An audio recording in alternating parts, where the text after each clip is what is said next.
జ్ఞానేన రంశమథ కర్కశ తర్కతంత్రే సింహాంశమేకమపి తద్వివిధం సమర్చ్య తేన స్వయం తదభవద్ గురురాజయోగాత్ శ్రీమండలీక గురుమండనమాశ్రితోహం. శ్వేతాశ్వతరోపనిషత్తులో పరమాత్మ యొక్క అవతార విశేషాలు, పరమాత్మ స్వస్వరూపం, జీవస్వరూపం, ప్రపంచం యొక్క స్థితి, పరమాత్మ నుండి ఎలా ప్రపంచం ఆవిర్భవించింది అనే విషయాలపైన 5వ అధ్యాయం మాట్లాడుతూ యో యోనిం యోనిమధితిష్టత్యేకో విశ్వాని రూపాణి యోనిశ్చ సర్వాః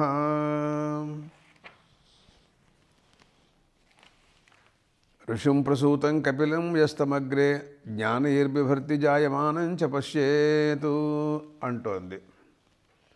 అంటే పరమాత్మ సృజించిన తర్వాత ఈ ప్రపంచకాన్ని అంతటా తాను ప్రవేశించి ఉన్నాడు అనే భావం ఈ మంత్రం వ్యక్తపరుస్తోంది. యో యోనిం యోనిం అధితిష్టత్యేకః, ఒక్కడే అనేక చోట్ల ప్రవేశించున్నాడండి. ఒక మనిషి ఇన్ని చోట్ల ఎలా ప్రవేశించుంటాడబ్బా, ఆశ్చర్యం. దానికి కర్మకాండను గురించి మాట్లాడుతూ దేవతాధికరణంలో సూత్రభాష్యంలో ఒక చోట దేవేంద్రుడిని ప్రతిపత్తు అనగా పాడ్యమి, పూర్ణిమ తర్వాత దర్శయాగం తర్వాత అట్లా కొన్ని చోట్ల కర్మానుష్ఠాన కాలంలో దేవతల్ని వారు పిలుస్తారు. ఒకే సమయంలో కొన్ని చోట్ల కర్మలు జరుగుతూ ఉంటుంటాయి. ఒకేసారి అన్ని చోట్లకి వెళ్ళవలసి వస్తూ ఉంటుంది. ఆయన తన మూర్తిభేదంతో యోగ ప్రభావం చేత అనేక చోట్ల సన్నిధానంగా ఉండి తీసుకెడుతూ ఉంటాడు అవిర్భాగాలు. పరమాత్మను ఆరాధించినటువంటి శక్తి సంపన్నులైనటువంటి దేవేంద్రాదులకే అటువంటి సామర్థ్యాలు ఉన్నప్పుడు పరమాత్మకి సామర్థ్యం ఉండదా? ఆయన కూడా సర్వప్రపంచకంలోనూ తప్పకుండా ప్రతిబింబించి అన్ని చోట్ల ఉంటూ ఉంటాడు.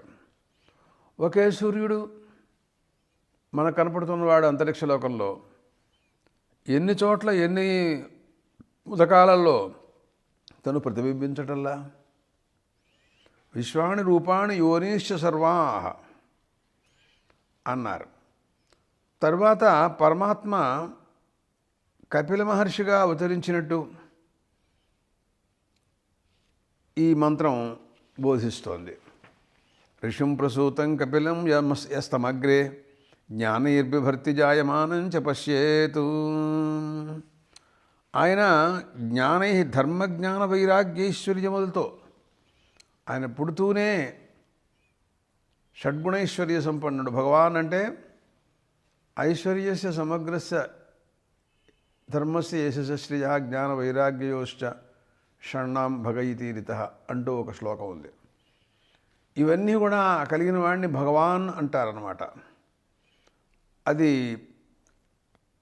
శ్రీకృష్ణ పరమాత్మకి భగవాన్ ఉవాచ, అలాంటి వారికి ఆ విశేషణం సార్థకం. అలాగా ఈయన కూడాను పుడుతూనే జ్ఞానైశ్వర్యాలతో ధర్మజ్ఞాన వైరాగ్యైశ్వర్యాలతో పుట్టాడు. ఆయన సృష్టికాలంలో మొట్టమొదట్లో సృష్టికి అగ్రంలో ప్రారంభంలో అన్నమాట. అయితే వీరిని గురించి ఒక పురాణ వచనం ఇలా మాట్లాడుతోంది. కపిలో అగ్రజ మొట్టమొదట్లో పుట్టాడు అని చెప్పడంలో ఆయన హిరణ్యగర్భుడని కూడా చెప్పచ్చు అనే అభిప్రాయాన్ని సూచించారు భాష్యకారుడు. కపిల ఋషిర్భగవత సర్వభూతస్య వై కిల విష్ణురంశో జగన్మోహనాశాయ సముపాగత అనుంది. విష్ణువు యొక్క అంశం ఏంటండి ఆయన. కృతయుగంలో పరమాత్మ కపిల మహర్షిగా అవతరించారు అని భాగవతం చెబుతోంది. జగన్మోహనాశాయ, మానవులకు ఉండేటటువంటి మోహం అలాగా కామక్రోధాదులు వీటిలన్నిటినీ కూడాను నిర్మూలనం చేయడం కోసమని తత్వాలని బోధించారు. సర్వభూతాలకి, ప్రపంచకానికి, సమస్త బ్రహ్మాండములకు కలిగినటువంటి వ్యామోహ నిర్మూలన వారి వల్ల సాధ్యమవుతుంది. కృతేయుగే పరం జ్ఞానం కపిలాది స్వరూపధృత్ దదాతి సర్వభూతాత్మ సర్వస్య జగతోహితం అన్నారు. కృతయుగంలో పరమాత్మ మొట్టమొదట్లో పరమాత్మ కపిల రూపంతో ఆవిర్భవించారు.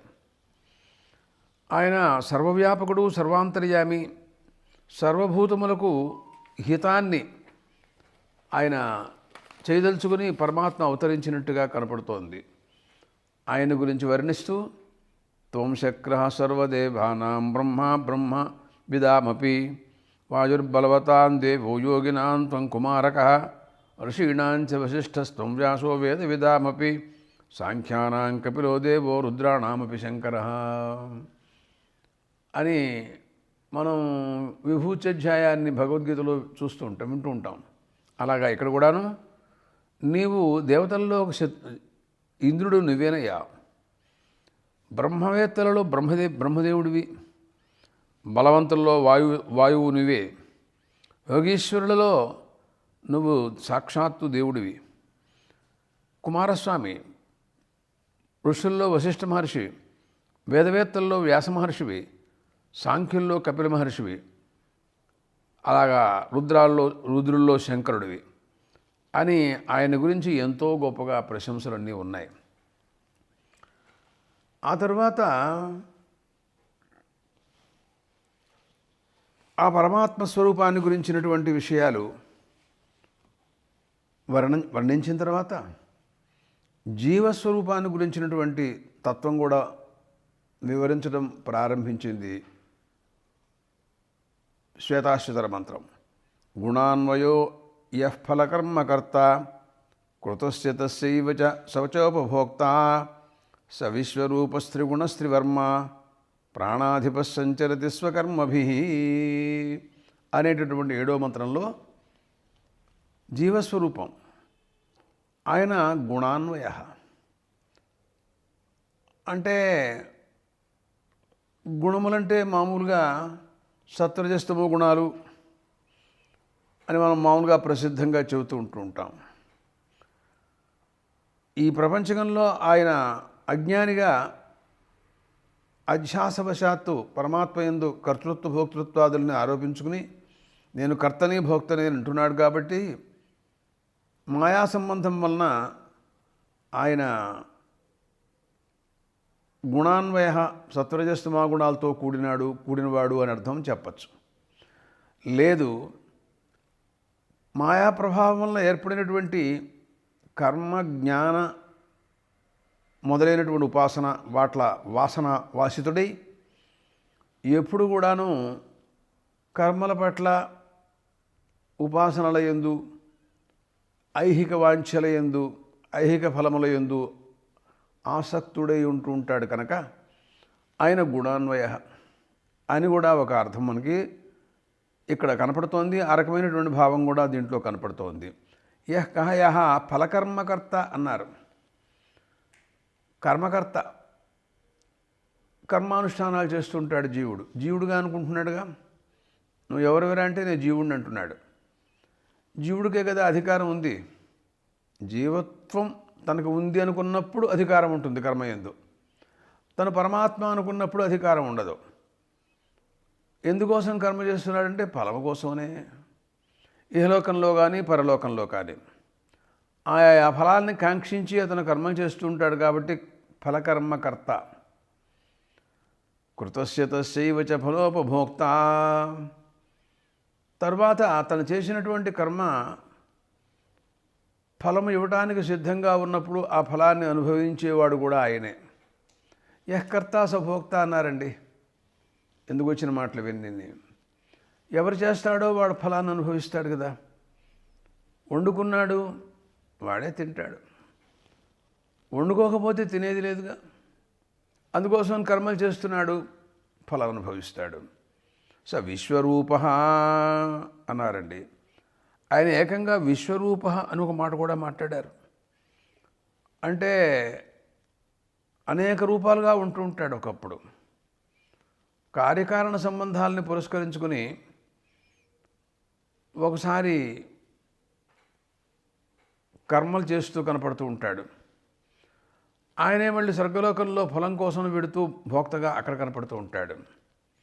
మళ్ళీ శిశు రూపంతో ఆవిర్భవిస్తాడు. మళ్ళీ అక్కడి నుంచి కౌమారావస్థలో ఉంటాడు, మళ్ళీ యౌవనావస్థలో ఉంటాడు, మళ్ళీ వార్ధకంలో ఉంటాడు. అనేక రకాలుగా మారుతూ ఉంటాడు ఆయన. విశ్వరూప స విశ్వరూప త్రిగుణ. ఆయన 3 గుణాలు అనుకున్నాం, సత్వరజస్తమో గుణాలు అవన్నీ ఉంటాయి. త్రివర్తమ, ఆయనకి 3 మార్గాలు ఉన్నాయన్నారు. అంటే కర్మానుష్ఠానం చేసి తత్ప్రభావం వలన ధూమాది మార్గంలో వెడుతూ ఉంటాడు. ఉపాసన చేసి అర్చిరాది మార్గాల్లో ప్రయాణం చేస్తాడు. 2 చేయడనుకో తృతీయ మార్గం. అదేమిటో తెలుసా? అథైతయో పథోర్నకతరేణ చన తానీమాన క్షుద్రాణి భవంతి జాయస్వమ్రియస్వే చేతం తృతీయం స్థానం అని చెప్పింది చాందోగ్యం. పుట్టడం చావటం, పుట్టడం చావటం.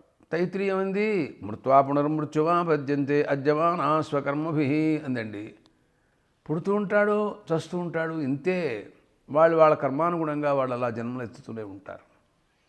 ఈ 3 మార్గాలతో ఉంటూ ఉంటాడు ఆయన. ప్రాణాధిప, పంచప్రాణాలకన్నింటినీ కూడాను ఆయన అధిపతి. సంచరిస్తూ ఉంటాడు. స్వకర్మభి సంచరతి, వాడు చేసుకున్నటువంటి కర్మానుగుణంగా ఈ లోకంలో సంచరిస్తూ ఉంటుంటాడు. అదిగో అలాంటిదిగా ఒక జీవస్వరూపాన్ని గురించినటువంటి వివరణ ఈ మంత్రం చెప్పింది. తర్వాత మాట్లాడుతూ ఉంటుంది, అంగుష్టమాత్రో రవితుల్యతి రూప సంకల్పాహంకార సమన్వితోయ బుద్ధిర్గుణేన ఆత్మగుణేన చైవ ఆరాగ్రమాత్రో ఎవరోపి దృష్ట అని జీవస్వరూపాన్ని ఇలా వర్ణిస్తోంది ఈ మంత్రం. ఆయన అంగుష్టమాత్ర, ఆయన హృదయం అంగుష్టమాత్రంగా ఉంటుంది. అంగుష్టమాత్ర పురుషో అంగుష్టంచ సమాశ్రిత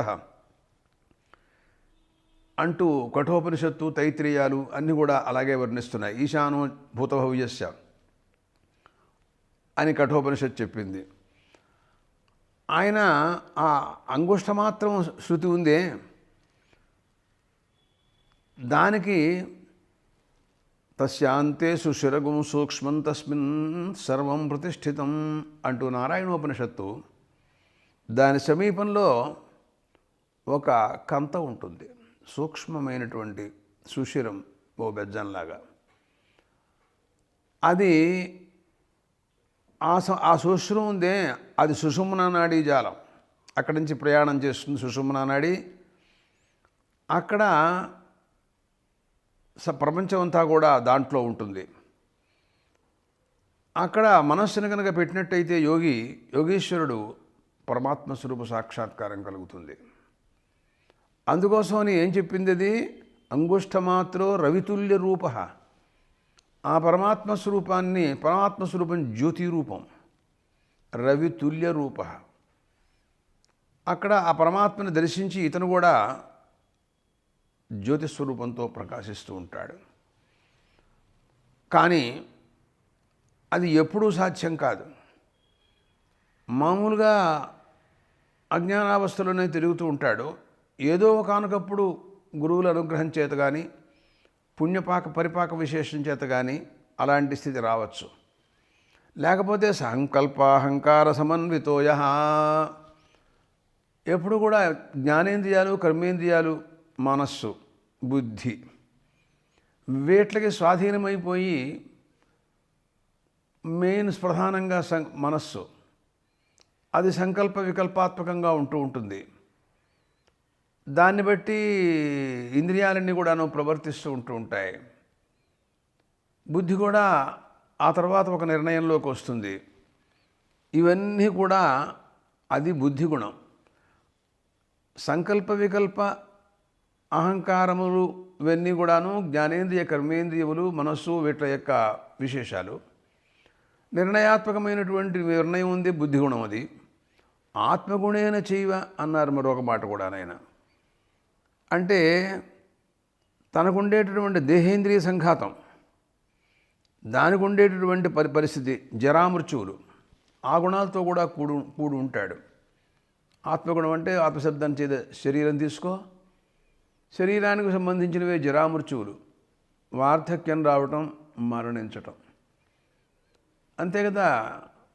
పుట్టేది శరీరమే, పెరిగేది శరీరమే, దానికే అవస్థా విశేషాలు, మళ్ళీ దానికే ముసలితనం, చివరిలో దానికే మరణం. జరామృత్యువులు రెండు కూడా దానిదే. కాబట్టి ఆత్మగుణైన చైవ వీటితో కూడుకుని ఉంటాడు. ఆయన అసలు ఎంత ఉంటాడని మీ ఐడియా? జీవుడు ఆరాగ్రమాత్రో హ్యవరోపి దృష్ట. ఆయన ఆరాగ్రమాత్ర అన్నాడండి. ఆరాగ్రం అంటే ఒక ముళ్ళు కర్ర. ఎడ్లను తోలేటటువంటి వాడు వాట్లకి చురుకుతనం కలగటం కోసమని ఒక ముళ్ళు కర్ర చేయించుకుంటాడు, దాంతో పొడుస్తూ ఉంటాడు. పుడుతుంటే చురుగ్గా ముందుకు నడుస్తూ ఉంటాయి. చాలా సూక్ష్మంగా ఉంటుంది ఆ చివర. అంత సూక్ష్మంగా ఉంటాడు అనే అభిప్రాయాన్ని సూచించింది ఇక్కడ. అటువంటి వాడు ఆరాగ్రమాత్ర భాగస్య శతధా కల్పితస్య చ భాగోజీవ సవిజ్ఞో అనంతాయ కల్పతే. ఇంకా దాంట్లో కూడా సూక్ష్మాతి సూక్ష్మంగా ఉంటాడని ఇలాంటి వర్ణనలన్నీ పరమాత్మని గురించి, ఆ జీవుడు యొక్క స్వరూపాన్ని గురించి ఈ మాటలన్నీ కూడా మనకు చెప్పిందండి. తరువాత మాట్లాడుతూ పరమాత్మ స్వరూపాన్ని గురించి వివరణ ఇస్తూ అంటుంది, మహాత్ముల యొక్క అనుభవాలు. ఎవరెవరు పరమాత్మ స్వరూపాన్ని తెలుసుకున్న తర్వాత కొంతమంది వారి అనుభవాలు వాళ్ళు చెబుతూ ఉంటారు. అలాంటివి భగవద్గీతలో ఉన్నాయి. అహం వృక్షశిరేరివా కీర్తి పృష్టంగిరేరివా అంటూ ఇది త్రిశంకోర్వేదానువచనం అని శిక్షాధ్యాయం చెప్పింది.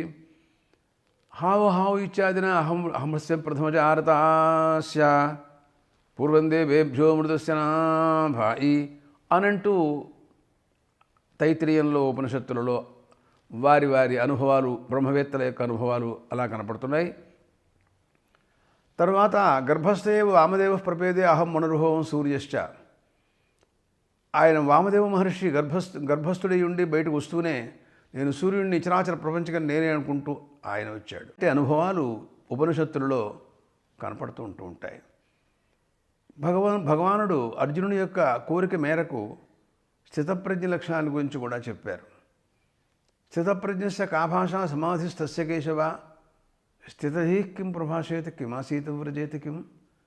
అసలు వాళ్ళు ఎలా ఉంటారు, ఏం మాట్లాడుతూ ఉంటారు, కొంచెం నాకు చెప్పవా అని పరమాత్మని అడిగారు. ప్రజహాతి యదా కామాన్ సర్వాన్ పార్థమనోగతాన్ ఆత్మన్యేవాత్మనాతుష్ట స్థితప్రజ్ఞ స్థితోచ్యతే అంటూ స్థితప్రజ్ఞ లక్షణాలు చెప్పారండి. వారికి బాహ్యమైనటువంటి కామాలు కోరికలు ఏమీ ఉండవుట. సర్వాన్ పార్థ మనోగతాన్ ఆత్మన్యేవ ఆత్మనాతుష్ట. బాహ్యమైనటువంటి విషయాల ద్వారా సంతుష్టి. మనబోటి వాళ్ళ ఉన్నాము అంటే ఏదో రూపరసగంధాదులు ఇంద్రియాదుల ద్వారా వాటిని మనం పొందటం, అది చూచి ఆనందపడుతూ ఉండటం, ఏదో మన ఆనందాన్ని గురించి మనం ఏం వర్ణించుకుంటానులే, మనకు తెలుసుగా. కానీ వాళ్ళు అలా ఉండరు. ఆత్మన్యేవ ఆత్మనాతుష్ట. ఆత్మయంది తన ఆనందాన్ని అనుభవిస్తూ ఉంటారు, బ్రహ్మానందాన్ని ఉంటూ ఉంటారు వాళ్ళనమాట అంటూ స్థితప్రజ్ఞ లక్షణాల గురించి వారు మాట్లాడారు. ఈ ఉపనిషత్తు మాట్లాడుతూ శ్వేతాశ్వతర మహర్షి ఆయన తపస్సమాధిలో ఈ విజ్ఞానాన్నంతటిని కూడాను సముపార్జన చేశారు. ఆయన అంటారు, తమీశ్వరాణం పరమం మహేశ్వరం తందేవతానాం పరమంచ దైవతం. నేను అనుకుంటున్నాను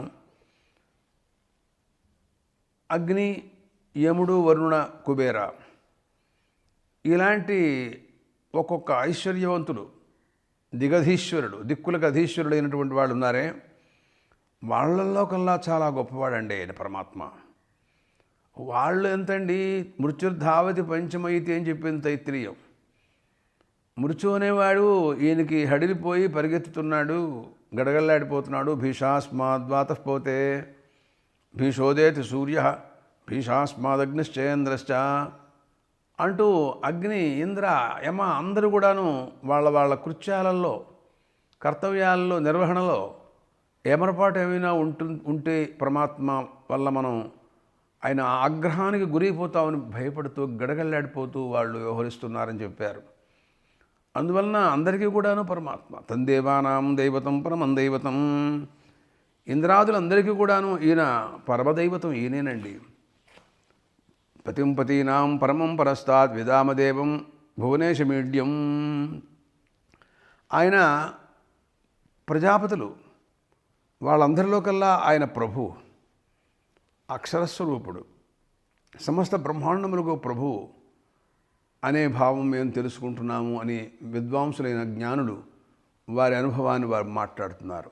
నతశ్చ కార్యం కరణంచ విద్యతే నతత్సమశ్చాభ్యధికశ్చ దృశ్యతే పరాస్య శక్తిర్వివిధైవ శ్రూయతే స్వాభావికి జ్ఞానబలక్రియాచ అని అంటోందండి. ఆయనకి కార్యకరణాలు లేవు, దేహం లేదు, ఇంద్రియాలు లేవు.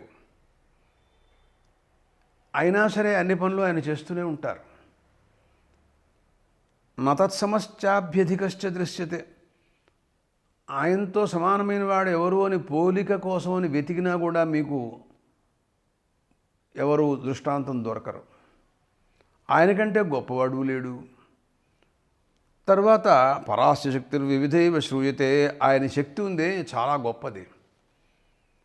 అది మనకేదైనా శక్తి ఉంది అంటే ఒకానొక శక్తిని ఆధానం సంపాదించుకోవటం. ఫలానా ఏదో మందు నేను తీసుకున్నానండి, ఆ మందు బలం వలన ప్రస్తుతం నేను జీవిస్తున్నాను, అది నాకు శక్తినిస్తుంది, ఆహారం తింటున్నాను అని పరాధీనమైనటువంటి శక్తి మన శక్తి, ఏదో కొద్దో గొప్ప. కానీ అలాంటిదేం కాదే, స్వభావసిద్ధమైనటువంటిది. జ్ఞానబల క్రియాచ, జ్ఞానశక్తి, క్రియాశక్తి, ఇవన్నీ కూడాను ఆయనకుండేవి చాలా ఆశ్చర్యకరంగా ఉంటాయి. యస్తంతునాభైవ తంతుభిః ప్రధానజై స్వభావతో దేవ ఏకః స్వమావృణోత్ సనో దధాత్ బ్రహ్మాప్యయం.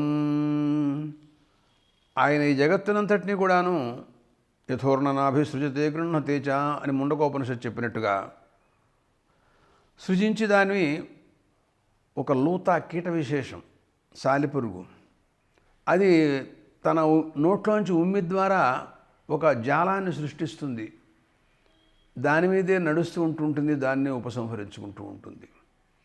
అలా పరమాత్మ జగత్ సృష్టి స్థితి లయాలు చేస్తారు అని ముండకోపనిషత్తు చోట వర్ణించింది. ఆ విషయాన్ని జ్ఞాపకం చేశారు ఇక్కడ. ఏకోదేవ సర్వభూతేషు గూఢ సర్వవ్యాపీ సర్వభూతాంతరాత్మ కర్మాధ్యక్ష సర్వభూతాధివాస సాక్షీ చేత కేవలో నిర్గుణశ్చ. ఆయన పరమాత్మ ఏకోదేవ, నాణ్యో ద్వితీయోస్తి కశ్చిత్, రెండో వాడు లేడు కదా. సర్వభూతముల యందు గూఢంగా అంతటా ప్రవేశించి ఉంటారు. గుహు సంవరణే, బుద్ధి గుహలో లోపల ఉంటారు, దాక్కుని ఉంటారు. ఆయన చుట్టూరా అజ్ఞానాన్ని ఆవరించుకుంటారు, ఎవరికి కనపడకుండా. ముసుగు వేసుకున్నవాడు ఎవరికి ఎవరున్నాడో లోపల తెలియకుండా ఎలాగైతే కప్పబడతాడో అలా. కానీ సర్వవ్యాపి, సర్వభూతాంతరాత్మ, సర్వభూతముల యొక్క అంతరాత్మ, కర్మాధ్యక్ష అన్నాడండి. మనం చేసేటటువంటి కర్మలకన్నింటి కూడాను అధిపతి ఆయనే, యజ్ఞఫల భోక్త. ఆయనకే ఇవ్వవలసిందే. చివరికి కాస్త చిన్న పొరపాటు జరిగినా, కర్మలోపం జరిగినా మహావిష్ణువుని స్మరించినట్టయితే అది పూర్తవుతుందని విష్ణుడు విష్ణుడు విష్ణుడు విష్ణు అంటూ ఉంటాం మనం. అలాంటి పరమాత్మ ఆయన చేత నడిపిస్తాడు, మనకు చైతన్యం ఇచ్చి మంచేత అడుగులు వేయిస్తాడు. బాల్యంలో తల్లిదండ్రులు చేయి పుచ్చుకుని మనం నడిపించినట్టుగా వయస్సులు వచ్చిన తర్వాత కూడా మన చేత నడిపించే శక్తి, ఆధానం, శక్తిని సంపాదించి ఇచ్చేటటువంటి ప్రభువు ఆయనే. కేవల అంటే ఆయనకి ఉపాధి లేదు, ఉపాధిని కల్పించుకుంటూ తాదాత్మ్యాన్ని పొంది కర్త అనుకుంటున్నాడు జీవుడు. వస్తుతః లేదు, నిర్గుణశ్చ. ఏకో సాక్షి చేత కేవలో నిర్గుణశ్చ. ఆయన సర్వజగద్ద్రష్ట, చూస్తూ ఉంటాడు ఆయన. ఎవరేం చేస్తున్నారో ఏమిటో విషయాలన్నీ కూడాను ఆయనకి తెలుస్తాయి. అందువలన ఆయన నిర్గుణశ్చ ఆయన లేరన్నాడు. ఏకో వశీ నిష్క్రియాణం బహూనాం ఏకం బీజం బహుధాయ కరోతి తమాత్మస్థం ఏను పశ్యంతి ధీరాస్తేషాం సుఖం శాశ్వతం నేతరేషాం అని అంటోందండి. ఆయన స్వతంత్రుడు, ఒక్కడైనప్పటికీ కూడా స్వతంత్రుడు, వశీ. నిష్క్రియాణం బహూనాం ఏకం బీజం బహుధాయ కరోతి. బహూనాం క్రియలు లేకుండా క్రియలు చేస్తున్నారు అంటే అవి దేహేంద్రియ సంఘాతవశాత్తు జరుగుతూ ఉంటాయి. అందుకోసమని ఆత్మకి క్రియా సంబంధం లేదు. ఉదాహరణగా అందుకునే ధ్యాయతీవ లేలాయతీవ అంది. బుద్ధు ధ్యాయంచాం సత్యాం అయం ధ్యాయతీవ. ధ్యానకర్తృత్వం బుద్ధిది. అది ధ్యానం చేస్తూ ఉంటే జీవుడు కూడా నేను ధ్యానం చేస్తున్నాను అన్నట్టుగా ఉంటున్నాడు అనే చెప్పాలి. కానీ జీవుడు ధ్యానం చేస్తున్నాడు అని మాత్రం మనం చెప్పరాదు. కర్తృత్వం ఆయనకి లేదు. అందరికీ కూడాను ఆయన ఒక్కడే. బీజం బహుధాయ కరోతి. ఆయన దేహేంద్రియ సంఘాతముందు ఆత్మారోపణ చేసుకుని అనాత్మయందు ఆత్మాభిమానం పెట్టుకుని కర్తాభోక్త సుఖీ సుఖీ దుఃఖీ కృశః స్థూలో మనుష్య అముష్యపుత్రో అస్య వక్త అనంటూ నేను సుఖంగా ఉన్నాను, దుఃఖం అనుభవిస్తున్నాను, ఏదో ఏదో ఏదో చెప్తున్నాడు. ఆయన గురించి మాట్లాడుతూ భగవద్గీత భగవానుడు ఇలా అన్నారు. ప్రకృతే క్రియమాణాని గుణైః కర్మాణి సర్వశః అహంకార విమూఢాత్మ కర్తాహమితి మన్యతే అన్నారండి. ప్రకృతి చేస్తూ ఉంటుంటే ప్రకృతి తాదాత్మ్యాపన్నుడై నేను చేస్తున్నాను అతను భ్రాంతితో మాట్లాడుతున్నాడు. అతను చేయటం లేదు, ఆ విషయం అతనికి తెలియదు. ప్రకృతే క్రియమాణాని గుణైః కర్మాణి సర్వశః అహంకార విమూఢాత్మ. అహంకారంతో అతను వివేకాన్ని కోల్పోయినాడు. అందువలన నేనే కర్తని అనంటూ తత్వవిత్తు మహాబాహో గుణకర్మ విభాగయో గుణేషు వర్తంత ఇతి మత్వా నసజ్జతే అన్నారు కృష్ణ పరమాత్మ భగవద్గీతలో. తత్వవేత్త అయిన వాడు ఉంటాడే గుణకర్మ విభాగయో, అవి గుణాలతో అవి సంచరిస్తూ ఉంటాయి, దాంతో నాకేం సంబంధం లేదన్నాడు. అదే ఒకచోట మాట్లాడుతూ కర్మానుష్ఠాన కాలంలో ప్రదక్షిణం చేయటానికి విష్ణోక్రమం శిభమాతిహ అనంటూ ప్రదక్షిణం జరుగుతూ ఉంటుంది. ఏమంటావు దీని గురించి అన్నారు. దేహం తిరుగుతోంది అంతే. అది తాదాత్మ్యాపన్నుడై జీవుడు తిరుగుతున్నాడు అనేటటువంటి అభిమానం పనికిరాదు. కాబట్టి అలాగా జరుగుతూ ఉంటాయి పనులన్నీ. గుణేషు వర్తంతే. దానికి నాకేం నసజ్జతే. జ్ఞాని అయినవాడు మాత్రం గుణేషు వర్తంత ఇది మత్వా నసజ్జతే. అతను దాంట్లో ఏమాత్రము సంఘాన్ని పొందడు, తెలియదా అలాంటి వాడు అనమాట. తమాత్మస్థం ఏను పశ్యంతి ధీరాహ. అటువంటి పరమాత్మను ఎవరైతే చూస్తారో ధీరులైన వాళ్ళు ధీరులు అంటే ప్రపంచకంలో తేషాం సుఖం శాశ్వతం నేతరేషాం. అలాంటి వారికి శాశ్వతమైనటువంటి సుఖం ఉంటుంది. అజ్ఞానులకు అలాంటి సుఖం ఉండే అవకాశం లేదు. ఏదో సుఖం అని అనుకుంటూ దుఃఖాన్ని కూడా సుఖంగా భావించుకుంటూ ఏదో దాని గురించి మాట్లాడుకోవడం బాగుండదు, దాని గురించి చెప్పడం అనవసరం.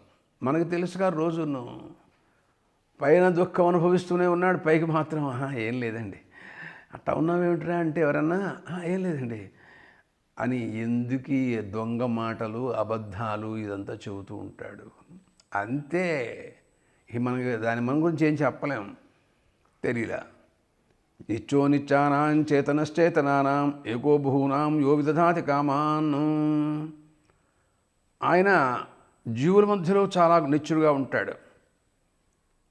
ఒక్కడే సమస్తమైనటువంటి కోరికలు అందరికీ కూడాను ఎవరికి ఎన్ని కావాలో అలాంటి వాటన్నిటి కూడాను సమకూర్చడంలో నిస్సహాయుడి చేస్తూ ఉంటాడు.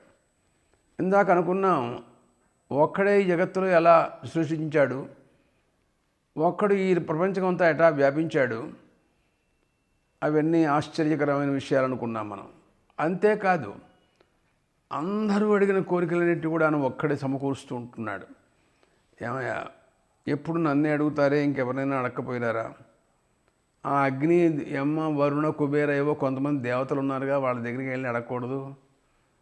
ఏమోనండి, వాళ్ళంతగా ఏదో వాళ్ళ వంతు ఏంటంటే మహా ఇస్తూ 1000 రూపాయలు ఇస్తారేమో. నువ్వు తలుచుకున్నావు అనుకో, 1 కోటి రూపాయలు ఇచ్చేస్తావు. అందువల్ల నీ దగ్గరికి వచ్చానులే అని అంటూ ఉంటారు. చూద్దాం.